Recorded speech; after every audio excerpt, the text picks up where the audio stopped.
Like he's coming back next year and the year after that and the year after that, you know. Not to mention, like some, are you drinking wine? Oh, I forgot I was on camera. Hello and welcome back to Dodgers Debate. I'm Jack Harris, the LA Times Dodger beat writer, along with our columnists, Bill Plaschke and Dylan Hernandez, who were proven right on one thing this year because no, the Dodgers did not start 37 and 0, and no, they're not going to win 120 games, as some people in here predicted, but they have won the National League West. They defeat the Arizona Diamondbacks today, 8-0 to win this series, lock up the division with 3 games to go. It's their 12th division title in the last 13 years, and it is the primary accomplishment achieved in a regular season where, as a lot of guys talked about today in the clubhouse celebration, frankly, a lot hasn't gone right and they haven't had the season they expected.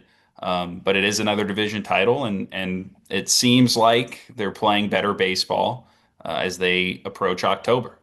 You know what struck me the most today? I was so impressed with Clayton Kershaw took his shirt off right away, kept it off.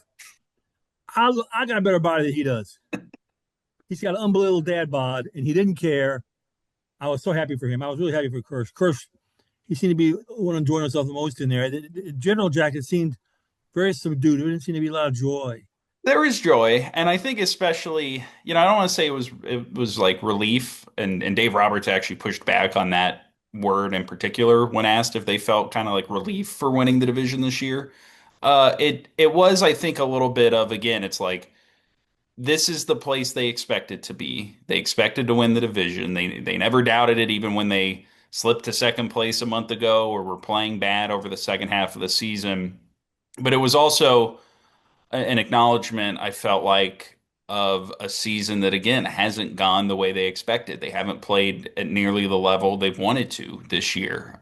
Obviously, there have been injuries and other mitigating factors that prevented them from being the best team of all time or whatever, but they also just didn't play very good for a large stretch of the season, from the rotation being hurt to the bullpen melting down to the lineup struggling. And that's what it kind of felt like in there. Is like, okay, we won the division. We are going to celebrate this, but we also have to recognize that, we have not played our best to this point. And if we want to have the celebration we really want at the end of another World Series, we need to play more like the team they have the last couple weeks, where the offense has been more consistent. The rotation has been just, as good as you could have imagined it looking at this point of the year. And the bullpen has not blown every lead they've been handed, even though it's still been shaky. And as a result of them not playing up to the 120 win standard that I set for them, right, they're going to pay the price for this now. They have to go through an extra round, and again, kind of setting up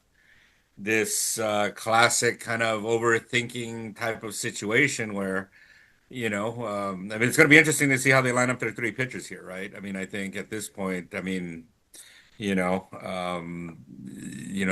do you place Otani in this thing, and do you gamble, potentially getting eliminated without the guy throwing a pitch? Yeah, but they're right. I mean, I think that's kind of part of this thing is, yes, they won the division, but not all division titles are created equal, and they put themselves in a really, really bad situation here. That kind of makes their world, right, clearly lengthens their World Series odds.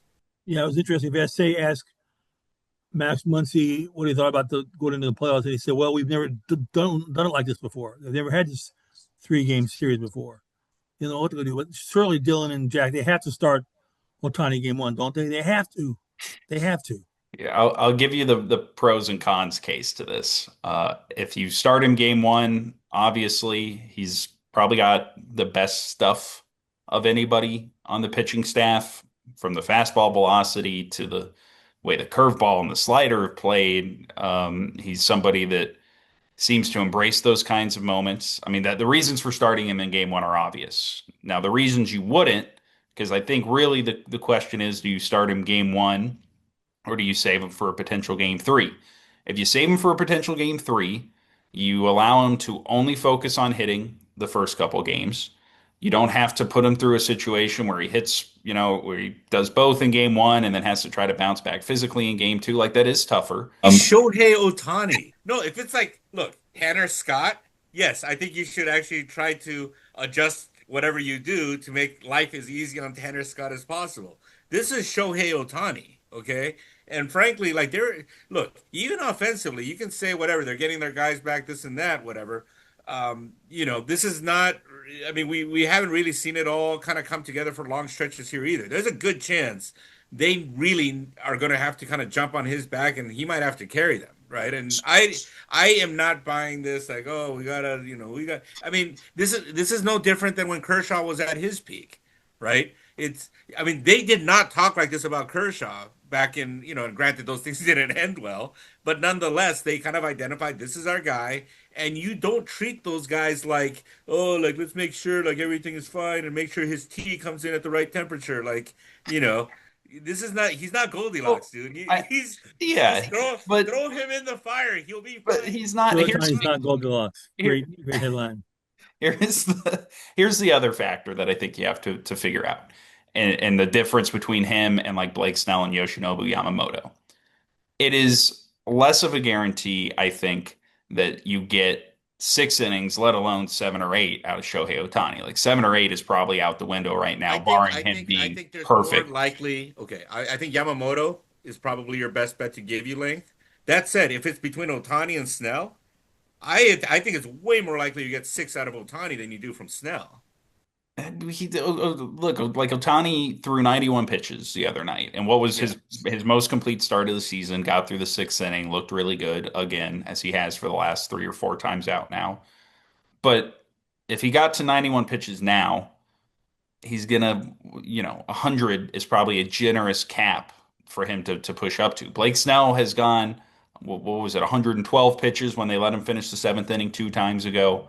Dave Roberts went out to him again in the 6th inning That in the happened series this once. week. The fact that this group hasn't been in this kind of situation before leads me to think there's a lot of room for them to screw it up Oh, that's they true. never had to do And 3 games yeah. before. And again, this is like I said, the reasons for starting Otani in game 1 are obvious, but He's there their are best pitcher. yeah, Yeah. or well, like when everybody's on, he is. I think like the range. I do think like what's true is like the range of outcomes for him still might be a little more up in the air, just given everything else that's going on. And if you can theoretically win a series, because this is the other way they look at it. If you can theoretically win a series without having to force him to pitch right away, and then you could save him pitching for the DS, like that's a You can't better, save them.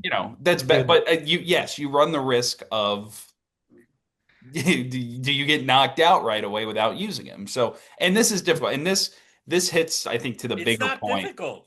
It's not difficult, Jack. I think that there are like actually valid arguments you could make on both sides of this, which hits again to like the bigger question I have about this team in October is there's a lot of different ways you can handle the starting rotation. There's really a lot of ways you can handle the bullpen. Shout Oh out. yeah, that's the next question. So who closes? Dylan already says Kershaw. We got the 9th inning the other night. I know.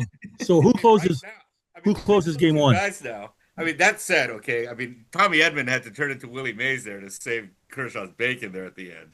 Yeah, it was a fly ball. Roki, Um, I don't know, man. I mean, Roki looked pretty nasty. you can't put Roki in Like 19 in naughty game one. 99, man. That's Roki Sasaki. Who closes game one? Roki. Okay, I would start Otani. And okay, say he's okay again. You're looking at him as maybe a 6 inning max guy, and then just let Sheehan finish it. That's a Two possibility. pitches, two pitches, 3 innings save. Yeah. I'll, I'll let Work I'll on let it. Mark Vessia close Johnson it. style here. I'll let Vessia close it. I mean, he'll be in the Vesia? mix. I mean, he's going to be in the Brother. mix. Blake Trinan's Well, going I to be know, in the I know, I mix. know he is, but that race car might have just run out of some gas there. Yeah, I With think 10 Trine's in laps trouble. and I think that's actually one reason why I would go with Otani in game one, is you kind of know what you're going to do there. It's Otani, it's going to be Sheehan, and let those two guys finish the game. Don't overthink this. It's not that hard. And that would be, I'm sure, like if they go the Otani route, that's probably how it looks. But when it comes to the rest Oh, of the no, no, bullpen, oh, come on. You know they're going to screw it up at the end. Jack, why are you management's mouthpiece? Jack, why are you management's mouthpiece? Be your own man. we're not mouthpiecing. Be your own I'm man. laying out what are going to actually be tough decisions for them to make because it's Well, obvious. it's going to be tough for them. But It that would okay, not be. It would that's my not be point. tough. It would not be tough for 162 and 0 Plaschke. No, 120 and 42, Dylan. they finished 30 games worse than you said. 30 games worse. It's amazing. Hey, they can get to 93 still. You gotta really put their foot on the Oh, gas. They're not God. But trying no, this that's weekend. and to me, like this is the difficulty of what's ahead of them is that they do have to handle these decisions and they do have to figure out who do you trust in certain spots when you're working with flawed or incomplete information from the regular season. Like Roki Sasaki looked really, really good the other night. Like he's locating the fastball, the splitter played off it way better than we saw early in the year. He looked comfortable, and it's almost like the fact he's throwing 100 again gives him some more confidence. Shocker. Um, but do you try? I He mean, how could much melt do you down. There's no trust? risk with him. Yeah, how much do you trust throwing him into a postseason game? How much do you trust throwing Clayton Kershaw with his stuff where it's at? I know they trust him to execute pitches and attack the zone and be competitive, but how much do you trust him if an inning starts going sideways and he can't get a strikeout to get out of a jam? How much do you But trust Blake Trinan or Tanner Scott or There's one Dodger I trust right now completely, and that's Otani. It's the only Dodger I trust both offensively and defensively and on the mound is Otani. you don't trust Yamamoto? No, not really. That's a tough come on, 30 starts, 2.5 ERA, Yeah, yeah, yeah. It strikeouts. was great. Flash. How many people do you trust in your life? Yeah, you're right. A baseline of success for these guys is going to have to be the rotation pitching really, really well and guys going 6 or 7 innings. I, And I want to touch on one thing real quick, just to because every time they like blow a game, my Twitter feed just kind of like lights up with all these like anti-Dave oh, nonsense. Can you now just now explain? who's going to be a mouthpiece? No, like I mean, I think we kind of need to talk about the way these decisions get made, right? Like this is not one guy kind of making a decision here, right? I mean, because they're like even last night they were like, why didn't he keep letting Roki go? Well, it's because the guy had never pitched in relief, right? Until last week, he had never pitched in relief in Japan even. This is a complete first time thing. They came in with this thing. We're going to give him an inning basically to audition him for October, right? As part of this October audition. I mean, they can talk about needing to win games, this and that. They knew they had a cushion. This was an audition. He was going to go one inning, right? The night before when they went to Tanner Scott there, that is still kind of a decision, right? That gets made in conjunction with the front office in terms of like, okay, we need to get him back here. It's not like Dave was like rubbing his hands, like, oh my God, I can't wait to get to the ninth inning to pitch Tanner Scott, right? Or even the fact that like, because some people are like, well, why didn't they use Vesia in the ninth? It's because like, well, they have determined that Vesia is their most trustworthy of those relievers, right? And when Marte and Carroll came up there in the eighth inning, they had to go there, right? But these, just to be clear, I think people just should know this is not just like one guy just kind of making a decision. And for those people that are just like, why don't they just like send Tanner Scott to the moon? Well, he's under contract for $72 million. Like he's coming back next year and the year after that and the year after that. Not to mention, like some. Are you drinking wine? Oh, I forgot I was on camera. Dylan, are you I'm gonna drinking? celebrate the clinch This too. is this is water. But it's not like the Dodgers have a lot of better bullpen options to turn. It's not, they don't have some 30 save guy sitting there that they're bypassing. It's something we've talked about a lot is Tanner Scott, Blake Trinan, Michael Kopech before he got put on the IL. Like these are guys that they need to trust. And they've given more opportunities to the Jack Dryers and Edgardo Enriquez's and Justin Wrobleski's, but they, the ideal form of this team is getting production out of Blake Trinan and Tanner Scott. And down the stretch here, they've continued to give those guys opportunities to find something. That's been part of it, right? Like in some ways, yeah, the decisions are getting made in conjunction with a lot of people in the organization. But I think part of like the impetus for continuing to run Tanner Scott out there in the ninth is this guy's got to get over whatever he's been dealing with. And the way he pitched this first game in Phoenix, like, look, I had been on this show talking about like, oh, well, Tanner Scott's stuff is playing up, but if he just stops missing with a few pitches over in the middle, he's going to be good. And then the other night he goes out there and throws only sliders and isn't attacking the zone. One dude's trying to bunt and he walks him. And Dave Roberts, after the game's basically like, we got to stop pitching scared. But you know what they learned from that moment? Is like, I think that's the one that really gives you a lot of pause about trusting Tanner Scott in a key situation, at least at the start of the postseason. He pitched in a really low leverage spot today, looked better. If he can stack a few more of those before the playoffs begin, I think there's going to be a role for him maybe earlier in a game against a run of lefties or something.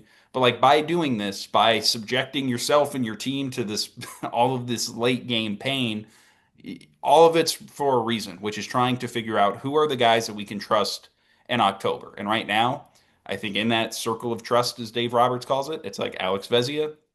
I think Blake Trinan is still on there, although I think they're going to be careful about which situations they throw him into. But they at least trust how he's going to go out there and attack and compete. Clayton Kershaw is somebody who is going to pitch leverage innings, I think, because they trust him to execute and again, not give up walks or free bases or other things. I think it's going to be interesting to see how aggressive they are using some of the other starting pitchers on their bullpen days in the middle of a series between their starts to potentially bring them out of the bullpen, which is what they did with Kershaw this week. I think there's going to have to be a lot of that unorthodox stuff that they do so that the most amount of innings possible are thrown by the pitchers who are their best and who they trust to execute in those situations. And that's why I thought like a game like last night was important for them to see, okay, Roki Sasaki can give us something. Look at how he just pitched. Clayton Kershaw can save us in a bind. He just came out of the bullpen and did this. And if you can win games that way, even when some other things went wrong, like that's how a lot of these wins in October, I think, are going to have to look. And that's why that game was important. I think generally the way they've been able to at least close out some games lately, they've gone from blowing all of them to like half has been important. And when coupled with the So rotation in the lineup, puts them in a decent spot, I think, going into the playoffs, even if there's still a lot of moving pieces. I'm still angry they're even playing these 3 games. They shouldn't be playing these 3 games. I'm just still angry about that. That's just such a bad mark of the season. Let me ask you all this: how far do they have to go for the season not to be considered a complete failure? You have to Do they win the have to whole. win a World Series, or can they just get to the They World have to Series? win the whole thing. There's no. This is a black and white issue, right? This is completely binary. No, you get to the World Series. No, that's a failure, right? And I I think the think that World Series is a crapshoot. I think they have to get to the World Series. I think Yeah. once they get to the World, I think they have to get to the World Series. I think a bare minimum is you get there. If you get there and then like do what the Yankees did last year, that's going to feel like a people failure. are not going to be happy with that. I mean, unfortunately, I mean, because it's the whole thing. World Series game to Chavez Ravine. Give them 3 games. They'll be the fans will be satisfied.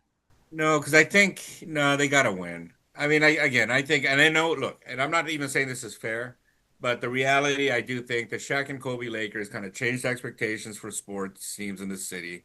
They expect them to win, right? As much money as they're spending, as much money as they're charging fans to watch these games in person. Everything about this is kind of again. I think they got to win the whole thing. Watch, I'm telling you, they lose this World Series. People are going to be calling for Dave Roberts' head. It's going to all the ugly stuff is right. And it's like, when are they going to trade Mookie? When are they going to trade Teoscar? What are they going to do with Tanner Scott or right? I mean Blake Trinan. I kind of forgot that he was under contract for next year. Like this is not. Trust me, they don't win this World Series. Our offseason is going to be how are they going to how can you blow this team up in this era of baseball where teams are a lot more cautious about spending money. People are not right. When the Angels took on like Vernon Wells' crap contract for God knows why, teams aren't doing that anymore, right? And I just think that again, like you need, especially with this team and this window that they have right now, they have to do it now. I don't. I totally Well, disagree. I think they got I to will win the tell whole you thing. this. To your point, I was there in 2004 when the Shaq Kobe Lakers lost to the Detroit Pistons in the finals. It was stunning. That night, before the night had ended, the coach had quit. Shaq was getting traded. The whole team blew up, and nobody remembers that being happy about that final. So you're right about Dylan. You're right about that. No. They got there, didn't win it, and it was a complete disaster. I might draw a slight distinction. I feel like this season in a vacuum, like if you get to the World Series, it's like okay, that's especially with how sideways things have gotten, like that's an impressive feat, even if it's not the ultimate goal. The failure is going to be feeling like this is the like if they're going to whatever cement a dynasty or elevate themselves or this era of Dodger baseball into one of the all-time great uh, runs that we've ever seen in MLB history. Like you got to win a third championship. You probably want to go back to back. And if you don't win this year, like you said, Dylan, like there's a lot of questions about how this is going to look beyond this season as the star players get older. as they have to try to continue to fill in more pieces. And it would feel like a very much a missed opportunity, even with everything that hasn't gone right this year. You look at the playoff field, yeah, they got to play these three extra games, but it's either going to be against the Mets or the Reds. Like, that's a series you should win. Then you play the Phillies, who are missing their best pitcher and have had their own postseason failure thing going on the last few years. That's a tough series, but one that if the Dodgers are playing well, they should win. And it's like the Brewers or the Padres or the Cubs. Like, if they don't win, and this year when things are still so wide open and you're still getting peak close to peak performances from a lot of your superstar players, that's going to feel like a very big missed opportunity. Because see, here's the thing: no one's going to grade these guys on a curve, right? And I think it's one thing, right? I think the playoffs are a crapshoot argument might be a little more valid had they won 120 games, right? Had they looked like one of the greatest teams in baseball history, and then it doesn't work out in the playoffs, then it's kind of like, well, the way the playoffs are. But here's the thing: is like, I mean, I think part of the reason it was so muted was that, again, everybody knows like they underdelivered whatever the reasons, right? Or however legitimate they might be, the feeling is right now that this team has underdelivered up to this point. And so, if anything, it's kind of like, hey, right, this team has another chance right now to kind of make up for this really kind of like, like, I mean, you call it, Plash, and I think you're right about this, right? Joyless. It's not, this has not been fun. It was My a dad, terrible clinch. It was the worst I've ever seen. Nobody saw it in the field. Nobody dropped them down. yeah, because my dad watches these games every night for some reason, and like every time I see him, he's so angry, right? Like, and I think and I don't think that that's like unusual probably for like a lot of the fan base here. So if anything, these playoffs represent, I think, an opportunity for them to kind of correct what went wrong in the regular season. If not, again, I think that the year is going to be viewed as a whole, and it's like, yeah, of course he didn't win in the World Series. They weren't good in the regular season. All right, whose failure is it? I say it starts with it's rest the feet of Andrew Friedman. I think this is Andrew Friedman's doing. The day the Dodgers clinch the division, Plaschke wants to assess blame on the failure of the season. Well, I mean, I'll say this, okay, is that again, and I go back to when the Guggenheim people first bought the team, right? And they immediately came out, they started spending like crazy, but they said, hey, us spending like this is a temporary solution, right? Because we need to make the team good right away. But ultimately, our team is going to be built around the farm system, and we're going to plug in kind of free, right? The holes we're going to plug with free agents.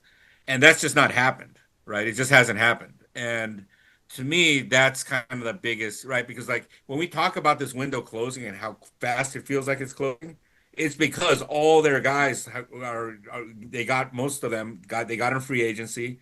Now they're getting old together, and that's kind of what you don't want, right? And because if your farm system is producing a guy every year, every other year, and you can gradually integrate these guys, and then again you can spread out your free agents a little bit better. You can kind of right, and actually up to this point, they've done like a semi good job of this. Now, right, a lot of these guys that had these club control guys that they had early, kind of in Friedman's tenure, we should point out came from the Ned Colletti regime, the Corey Seagers, Cody Bellingers, Jock Peterson, like those guys, those were kind of from the previous thing. But now, I mean, so to me, if you kind of ask like in the big picture, like how did they kind of end up in this position? It's for whatever reason, and I'm not really familiar enough to know what's going on in there. I do know, their scouting director, Billy Gasparino, is very well regarded in the industry. So I don't know if this is a player selection problem. Is this like a player development problem? Whatever it is, they're not producing, I feel like, enough guys. And maybe part of this, the thing too, is that because they are expected to win every year, it's harder to break in younger players, right? And we see just how short a leash a lot of these guys have. On one hand, I've criticized them for not trading these guys earlier, but it kind of feels like they're kind of doing it halfway, right? It's like, well, we don't want this guy to turn into like the next Roberto Clemente, so let's make sure he has no value, and when we trade him. And it feels like they're also not giving these guys enough rope though to kind of fight their right, really kind of establish a place in the lineup. And I think that's kind of, I mean, that's one of the tough. I mean, their defense.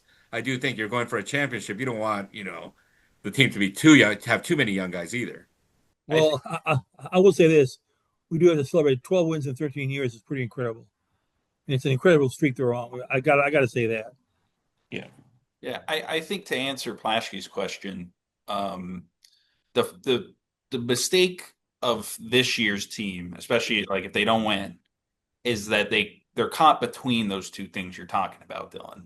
They have a team that's built to win now, that to do the kind of things that I think the fan base cares about.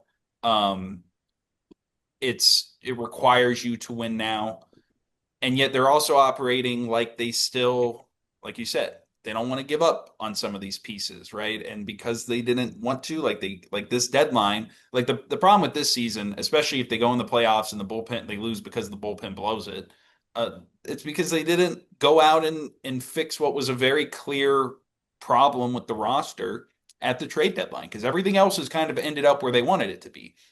But you have this huge albatross of the bullpen that's going to be really difficult to maneuver around. And the reason it's not better is because when they tried to spend money in the offseason, it didn't work. And then when they got to the deadline, they looked like a team that was stuck between not wanting to overpay for Johan Duran or whoever else they could have gone and gotten, but also not kind of recognizing this thing He's that been we're. bad lately, right? I mean, he's on the whole with the Phillies, he's been incredible. But Right. that But I he think hadn't. the last like couple of weeks, I think have been kind of rough for him. I have not Is checked it Duran or Duran? last week. I also I'm so bad with last names. I don't know. This is like a Joey Lucchesi George Lucchese. situation. Well, I mean, All I right. think if you look at it like from like a bullpen thing, you could blame Otani for this. If he gets one hit off Tanner Scott in last year's NLDS, I don't think they gave him $72 million. I mean, but the problem isn't that the problem isn't signing Tanner Scott. Like that was a good ambitious move that Right. we all 72 celebrated at million, the time. 72 And even the million. money, like the The money money shouldn't is a matter. problem. The money's a problem. I know, but Years, the money. I mean, it the, was the mistake was not signing him or even giving him too much money. no, but Giving Kirby the Yates, Dodgers the Dodgers problem. Kirby Yates in some ways is going to be less damaging than Tanner Scott because they can now shoot Kirby Yates to the moon. Yeah, but they But could we'll never have to see. But they they can did that with take Tanner Scott. they can take He's Tanner coming Scott back out of next year. they can take Tanner Scott out of leverage even if he's coming back next year. And I'm guessing that over the life of his contract, like this will be the worst he's at, barring like injury or something. You know, it's just typically how it Oh, goes. You don't that's the that you thing. don't know that. I He's don't know got that. I It can I always, think it can let me always let me get rephrase. worse.